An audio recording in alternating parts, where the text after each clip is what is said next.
Good morning, students. Welcome back to our channel, Next Level Education. Myself is Mohammad Amanullah Sabir, your biology mentors. Students, in previous lecture, we study about what is cells and discovery of cells. Students, हम लोगों ने इससे पहले lectures में जाना था cells के बारे में और cells का discovery कैसे हुआ था उसके बारे में हम लोग ने वहाँ discussing किया था। लेकिन इस lectures में हम लोग जानेंगे cells theories के बारे में। Cell theory क्या है? सेल थ्योरी जो है वो दो साइंटिस्ट थे जिनका नाम एक मैथ्यूस क्लोडेन है और दूसरा थेओडोर स्वानसेब है।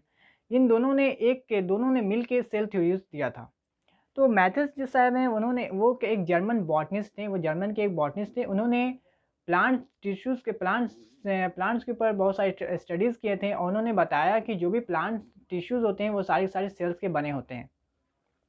और जो थेओडोर स्वानसेब हैं वो भी एक जर्मन जूलॉजिस्ट थे। उन्होंने क्या बताया कि उन्होंने एनिमल्स के बारे में बहुत ज़्यादा स्टडीज़ किए थे और उन्होंने बताया कि जो भी एनिमल्स टिश्यूज़ होते हैं वो सारे के सारे सेल्स के बने होते हैं। और उन्होंने एक बात और बताया था, जो भी सेल्स होते हैं एनिमल सेल्स के, उसमें लैक ऑफ सेल्स वाल यानी कि सेल्स वाल्स प्रेजेंट नहीं होते हैं और जो प्लांट सेल्स होते हैं उसमें सेल्स वाल प्रेजेंट होते हैं। इन्होंने प्लांट सेल्स और एनिमल सेल्स में एक डिफरेंस बताया कि सेल वाल प्लांट सेल्स में प्रेजेंट होते हैं और एनिमल सेल्स में सेल वाल एब्सेंट होते हैं।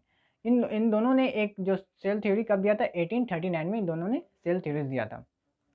हमने यहाँ दोनों का फिगर्स भी दिए हैं, यहाँ देख सकते हैं आप।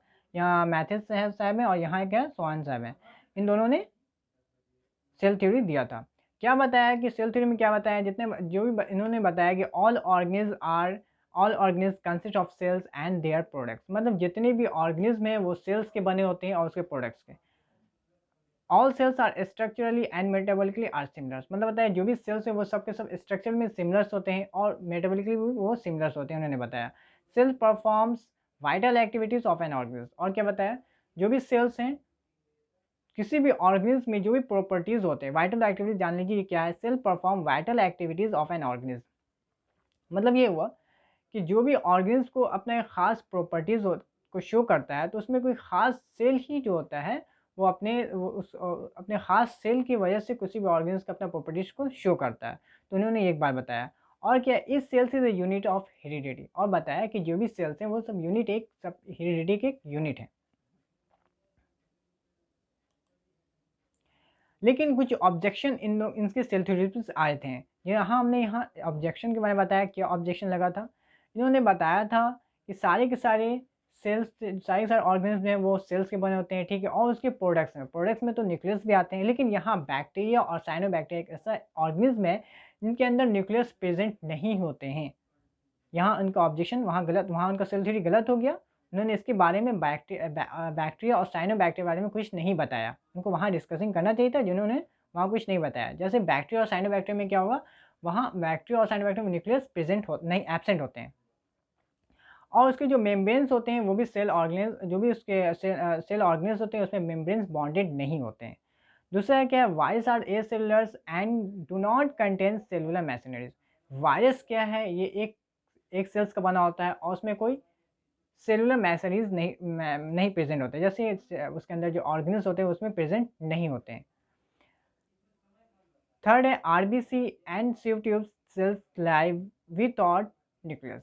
आरबीसी और सिव ट्यूब जो है सेल्स हैं वो उसमें क्या करते हैं, न्यूक्लियस प्रेजेंट नहीं होते हैं, न्यूक्लियस एब्सेंट होते हैं। दूसरा क्या है, protozoa and many thallophytes have uninucleus differentiated body. Protozoans मतलब जाने प्रोटोजोन में क्या होता है, अमीबा है, आपका पारामीशिया है ना, जो भी और भी बहुत सारे हैं प्रोटोजोन वो सब। और जो थैलोफाइट्स है, थैलोफाइट्स में हमने यहाँ पे एग्जांपल भी दिया, लाइकन है, फंगस है, ये थैलोफाइट्स है। ये क्या यूनिन्यूक्लियर डिफरेंशिएटेड बॉडी होते हैं। मतलब इसके बॉडीज में सिर्फ एक ही न्यूक्लियस पाए जाते हैं और they can not be divided into cells. वो सेल्स में डिवाइड नहीं होते, वो एक सेल्स के ही बने होते हैं, इसलिए इसको क्या बोला गया, दे आर ए सेलुलर। ये सब के बारे में मैथ्यूस और स्वान साहब ने इसके बारे में कुछ नहीं बताया था, इसलिए इसको ये किया गया, ऑब्जेक्शन में इसको रखा गया था। थर्ड, अब क्या होता है, अब मॉडर्न सेल थ्योरी आ गया। मॉडर्न सेल थ्योरीज को हमने सेल डॉक्ट्रिन और सेल प्रिंसिपल भी कहते हैं। तो यहाँ मॉडर्न सेल थ्योरी में सबसे पहला हमने एक साइंटिस्ट का नाम लिखा है, रुडोल्फ विक्रो।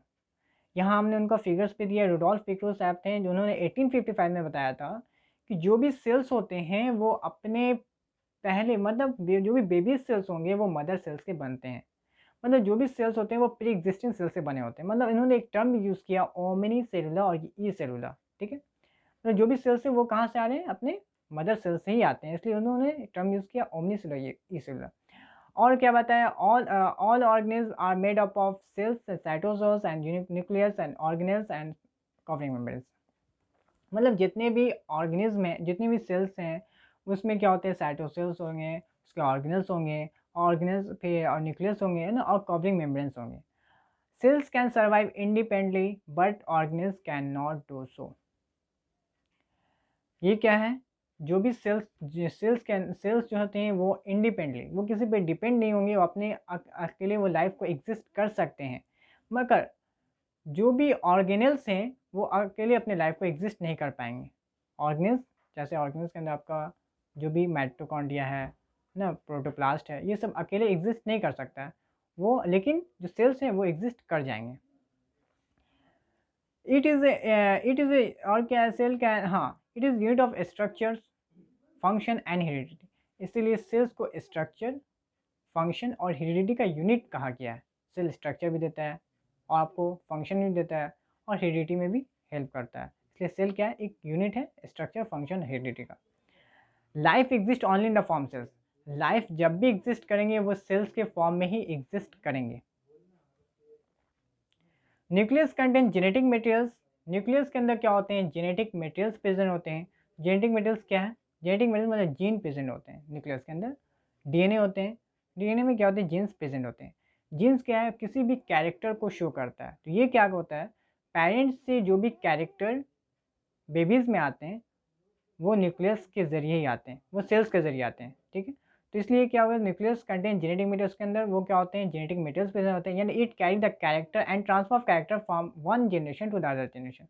मतलब एक जनरेशन से दूसरी जनरेशन में जो भी जेनेटिक मटेरियल्स जो भी ट्रांसफ़र हो रहा है वो कौन कर रहा है, सेल्स के ही फॉर्म में वो ट्रांसफ़र होते जाते हैं। तो ये था सेल थ्योरीज। फिर आज के लिए बस इतना ही, फिर मिलेंगे हम लोग नेक्स्ट लेक्चर में। Thanks for watching, good bye.